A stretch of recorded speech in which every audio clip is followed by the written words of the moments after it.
unemployment is heading in the wrong direction, especially for young people, especially for young men, which brings into focus the question of the temporary foreign workers program and the use of it widespread. I'm a skeptic. I'm a critic. I disagree with it. I agree with the approach taken by Pierre Poilievre to wind that program down.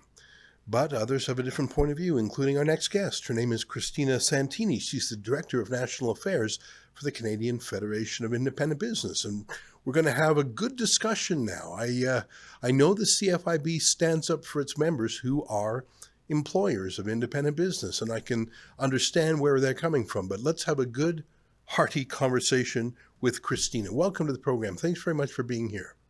Thanks for having me on. Now, I understand the reason historically for the temporary foreign workers program. I think the classic example is a farmer who has a very tight period of time he needs to harvest a crop, and he needs an intense amount of labor for a short period that he may not be able to find in the region. So, I mean, I've seen it. I know someone in the Calgary area who would bring in Mexican workers for a period to help harvest his berries.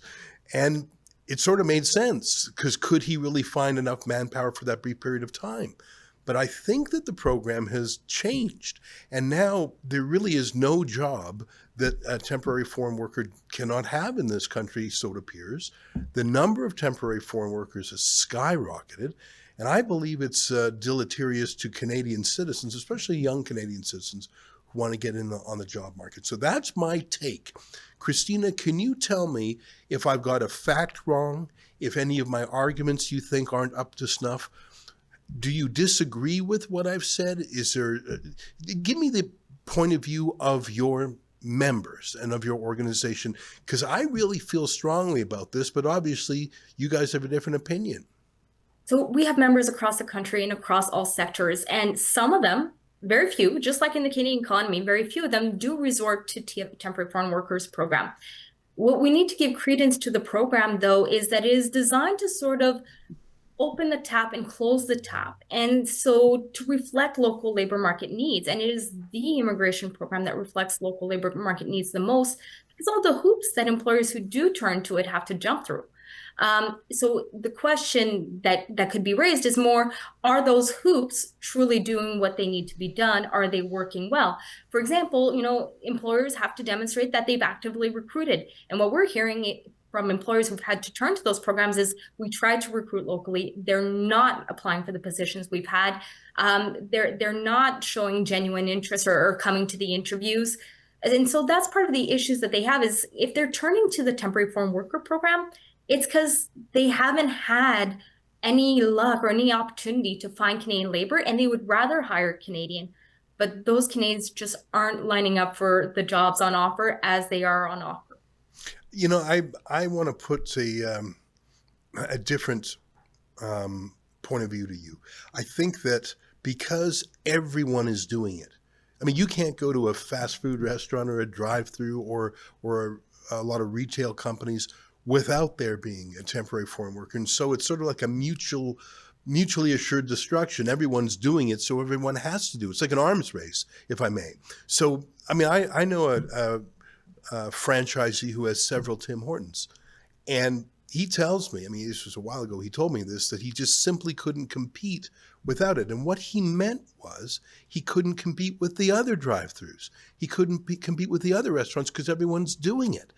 And it's sort of like an arms race. If McDonald's is doing it, then Tim Hortons has to. And if Tim Hortons is doing it, McDonald's has to. I understand that if one of them tried to break from this way of doing things, they couldn't get the employees. But what if we phased out the temporary foreign worker program altogether?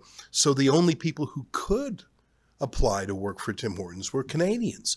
And yeah, I think it probably would mean that the salaries would go up a little bit. And I got to say, I don't think that's a terrible thing for young people to get an extra buck or two an hour, especially if every competitor is doing it too. So it wouldn't just be my buddy from Tim Hortons who's on the short end of the stick because his competitors at McDonald's. Like, isn't it that everyone's doing it, so everyone has to do it? And if we took it away, then everyone could stop doing it?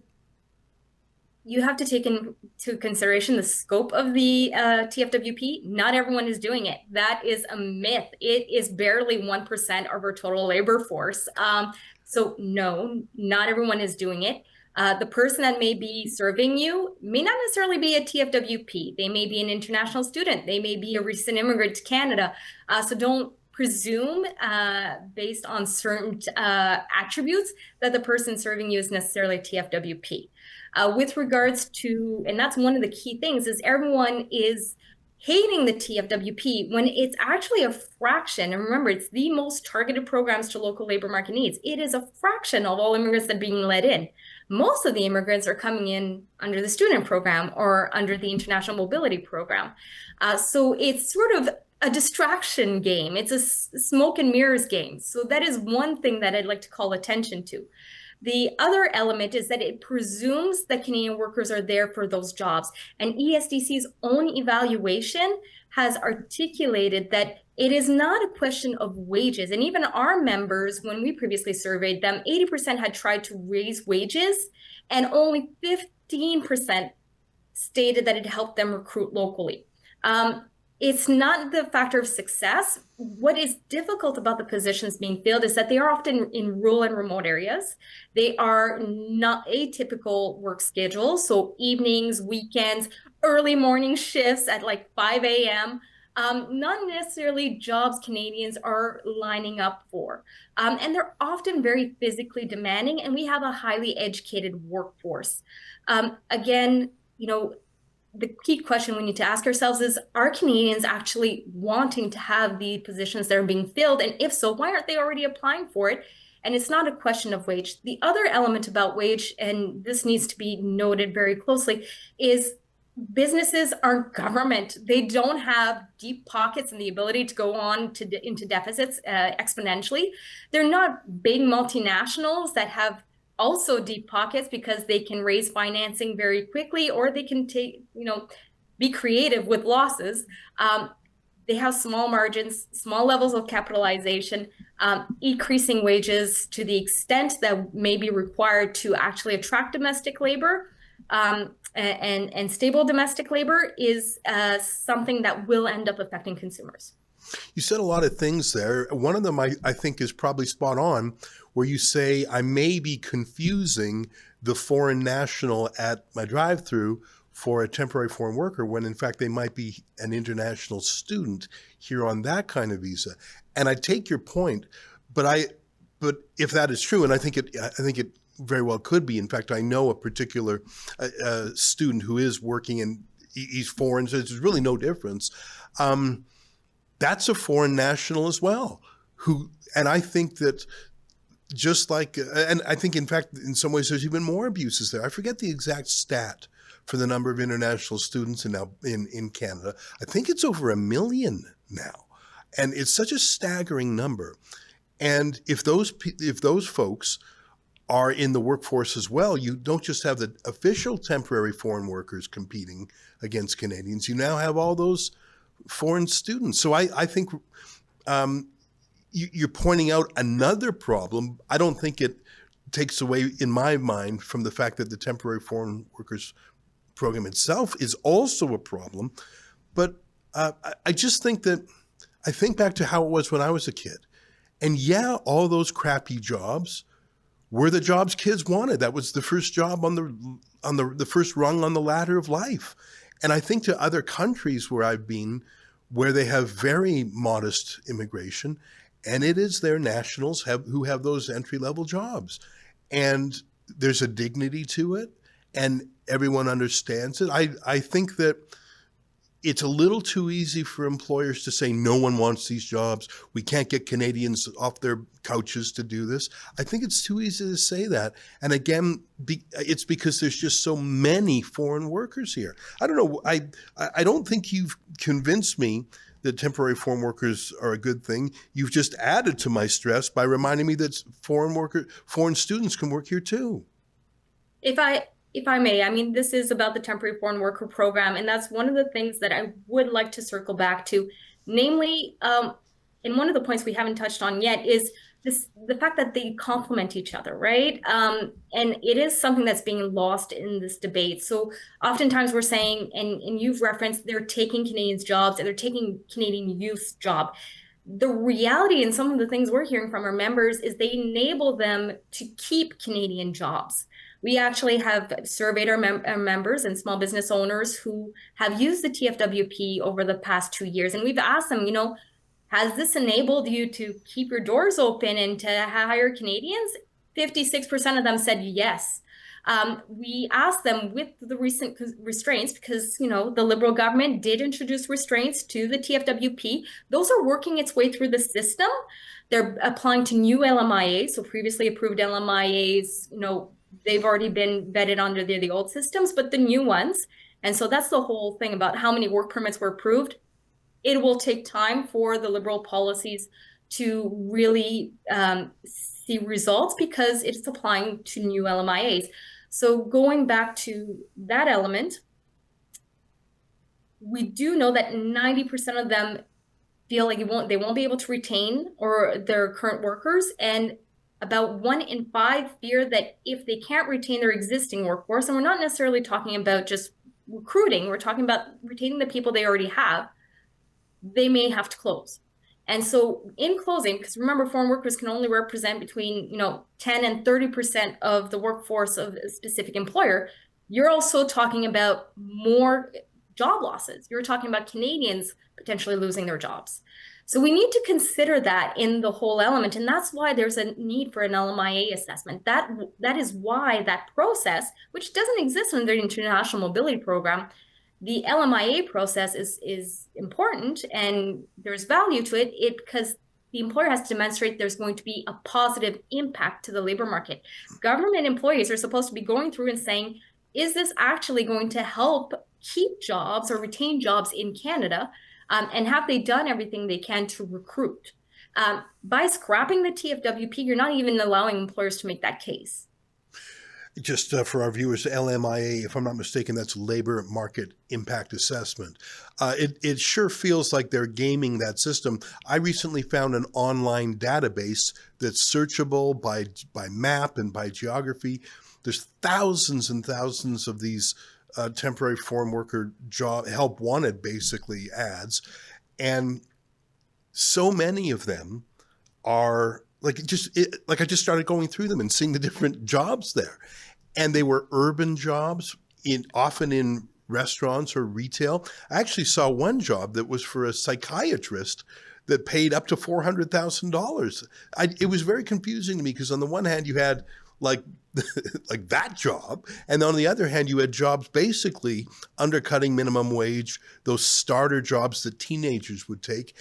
But the main thing I took away from that was how promiscuous this all was. This wasn't a rare thing. This wasn't a temporary solution like I mentioned, the berry farmer who needed help. It feels like it's a permanent, new, general approach to employment in this country. And even if the arguments you make are true, and I'm skeptical, you have a permanent underclass that is pushing down wages.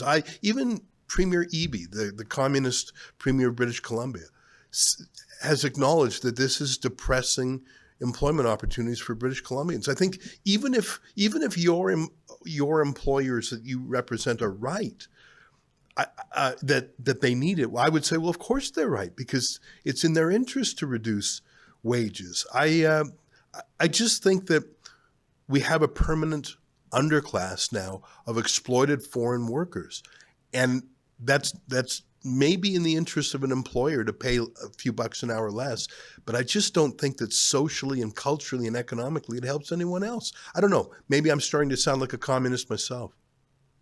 So the language you're using actually seems to contribute to them being perceived as an underclass, because that would not be the language that many small business owners would employ. They are an integral part of the whole supply chain of making sure that we get the services and the goods that we can appreciate. And we need to value, as Canadian society, anyone and everyone, from the cashier and the barista coffee barista, all the way through to the civil engineer and the physicians that we see. So I do think that within Canada, we need to revisit how we perceive different roles. And maybe it would open up Canadian youth's willingness to proceed in career in trades vis-a-vis, seeking education in STEM, etc., because we do tend to stigmatize those lower wage jobs, and we shouldn't. And the fact that TFWs or immigrants occupy this job shouldn't at any point stigmatize any occupation. Someone is working, regardless of where they're working, that's great. They are contributing to Canadian society. So that's first and foremost. And again, the argument of prevailing wage is based on a lot of myths and doesn't recognize to the extent the government's tried to counter that in recent years.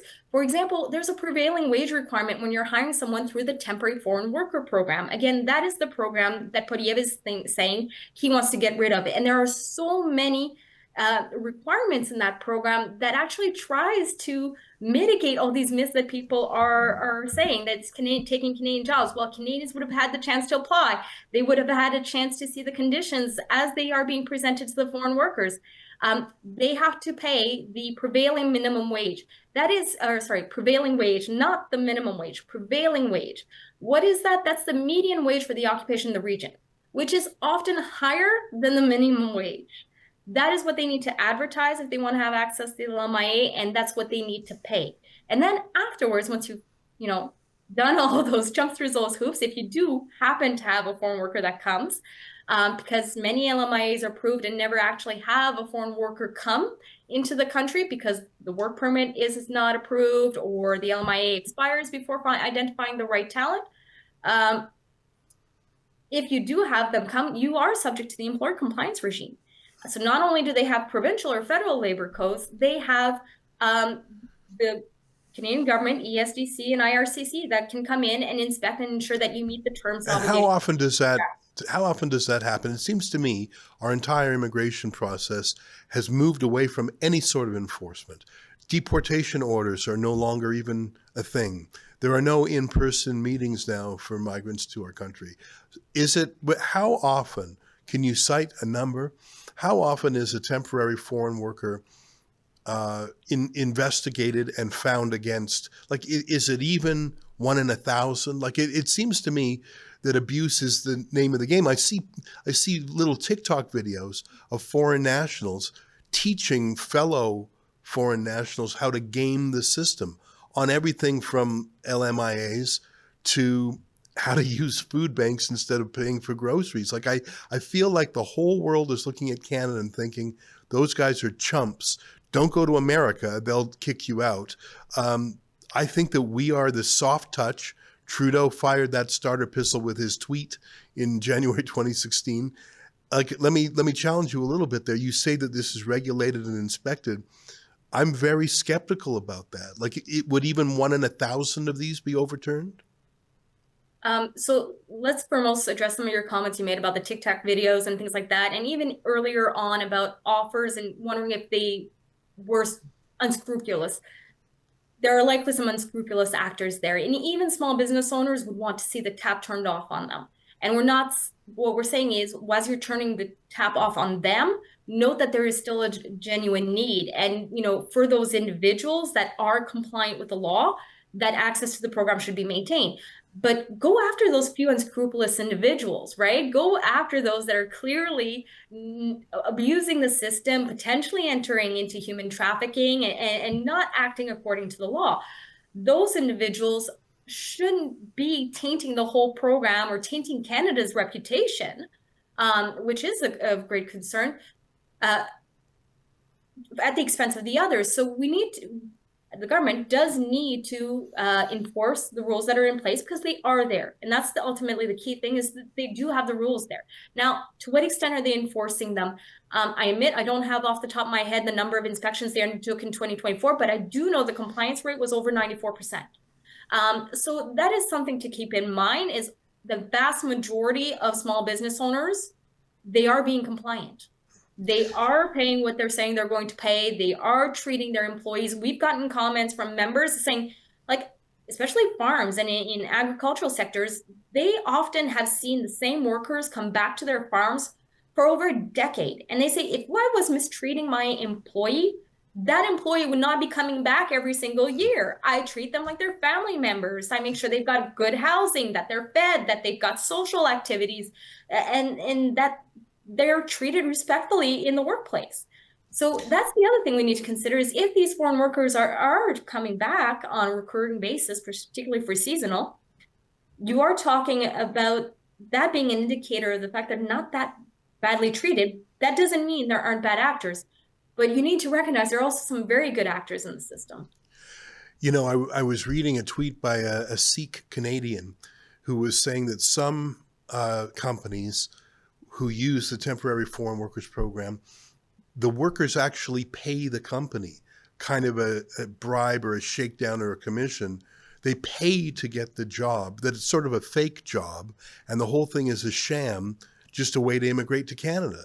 And I mean, use the example of the farm workers who return every year. And that's actually my favorite example. I knew a berry farmer in southern Alberta who did that from Mexico, and that seems legit, as opposed to, I mean, I haven't been able to chase down this rumor by this Canadian, this Sikh Canadian fellow who was saying that he is aware of temporary foreign workers who essentially bribe their way into Canada by actually paying the company to hire them, and it's a sham, just like these diploma mills are shams for international students. I guess I'll have to do some more investigating myself because I do not believe it's as compliant as you say.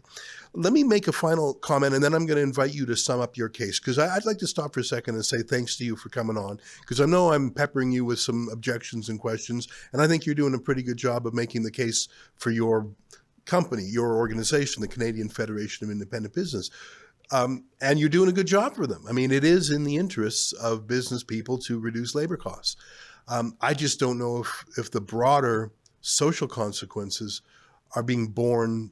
I mean, I think that they're hurting the most vulnerable, namely young people. Let me just make one last comment, and then I'll throw it to you to close up our little mini debate. And you said that we don't want to stigmatize those entry-level jobs. And I agree completely.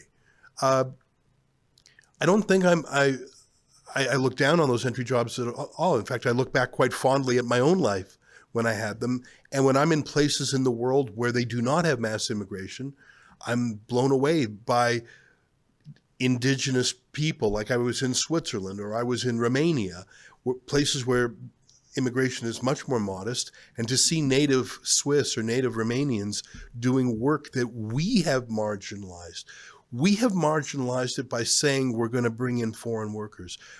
I don't think I stigmatize, low-skilled jobs at all or entry-level jobs at all. In fact, I sort of think, oh, there's someone working their way up. It's when we say, oh, no one wants this crappy job. No one wants this midnight shift. No one wants to be a janitor. Find someone, oh, some foreigner will do it. That's the stigmatization. I'm in these other countries where they actually hire their own local people, and maybe the cost of living is a little higher. But I tell you one thing, they're cohesive socially. They absolutely respect those blue-collar workers. In my view, when you bring in a foreign underclass, whether it's to pick cotton 250 years ago or to mop up toilets today, I think that's what stigmatizes when you say these jobs are too crappy for our own citizens. So I think that foreign workers actually, that project stigmatizes the working class, not the other way around. That's my final thought. Let me let you finish things up because you've been doing a great job on behalf of the CFIB. So thank you for giving me some final comments with regards to labor costs. As I referenced, ultimately small business owners that do resort to the TFWP, they resort to it at their last step. It's last resort. They have tried to find local labor and they haven't been successful too. It's not about keeping labor costs down. There are a lot of costs and responsibilities associated with the TFWP, and those that I am talking about, or those I'm representing, are those that are looking to and striving to be compliant with the program. We're not talking about the unscrupulous. Unfortunately, a lot of this political debacle is putting everyone together. There are some with genuine needs. And what we are hearing is without the foreign labor to turn over the beds or to be in the kitchen. They'd have to close rooms. They would have to shut down or reduce store hours, or just, close down their business operations. And so the question we then need to understand is the Canadian labor, we've been saying for ages, and we know there are certain sectors that have had or are likely to have persisting labor shortages. But we haven't developed a plan or recognized that we would need labor in all sorts of jobs. Whenever there are workforce development plans being rolled out, they're being rolled out and targeted at like clean energy, tech sector, whatever is new and sexy on the agenda at that moment in time. But there is little consideration being given as to what type of plans or linkages that we provide to help individuals or to get Canadians to apply to jobs who may not necessarily be in the geographical area, but within Canada, across the country at all skill levels or types of jobs. So, would a youth from the Toronto area consider potentially working in hospitality services and turning beds in Jasper? Those are some of the questions that we need to consider as a society, is what can we do to create those bridges. And until the Canadian workforce is there and is applying for those jobs and is willing to take those jobs, and like you said, we do take away that stigma, the TFWP is needed. Otherwise, what is happening is you're taking away what was supposed to be a Band-Aid without having healed the wound, without having found the solution. What I'm hearing when Podiev is saying scrap the program, they're basically saying we're going to pull the rug from everyone and you'll have to make do otherwise. And they presume that there's going to be labor to backfill. They presume that where the jobs are is where the people are. They presume that people will be right away willing to take a job in occupation they may have not previously been at, and that may not necessarily align with their education level.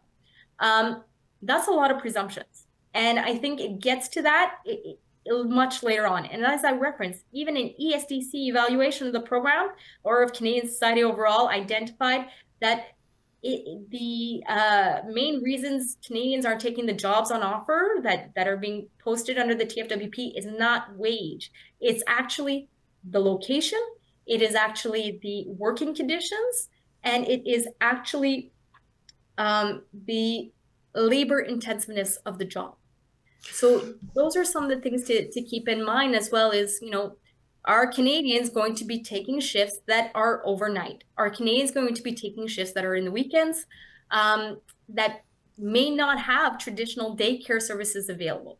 And then the last piece, and sorry, I will just do this thing, is they complement Canadian labor, because just think about it, even how many Canadians might try to bring in a live-in caregiver to help with their senior parents, or how many might bring in a nanny to take care of their kids when daycare isn't necessarily accessible or is long waiting lists in various regions across Canada. They are the chef that enables the front of the house to operate. They are the ones that clean up the rooms, that enable there to be rooms that are open to host events for the event planners that are Canadians, the hostess that are Canadians, and et cetera. So we can't forget that there is a complementary element.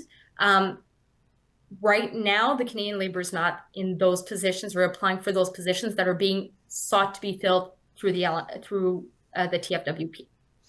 Christina, you said an awful lot of things there, and I'm tempted to rebut or challenge some of them, but I did promise you to have the last word, and it's because I'm grateful to you for coming on the show, because we are skeptical of the Temporary Foreign Workers Program, and I don't think you've convinced me to change my mind, but you've certainly allowed our viewers to hear a full broadcast of the other side of the story. And I'm grateful to you, and I appreciate the CFIB, and we've had excellent discussions with your colleague Dan before. So thank you for coming on. Agree to disagree with most of it, but hopefully we'll have a chance to talk more about it, because I don't think this issue is going away, especially as Canada's economy continues to stall, as unemployment grows. I think there's going to be more and more questions about it. Christina Santini, National Director of National Affairs for the CFIB. Great to meet you. Thanks for being here today. Great to meet you. Thank you.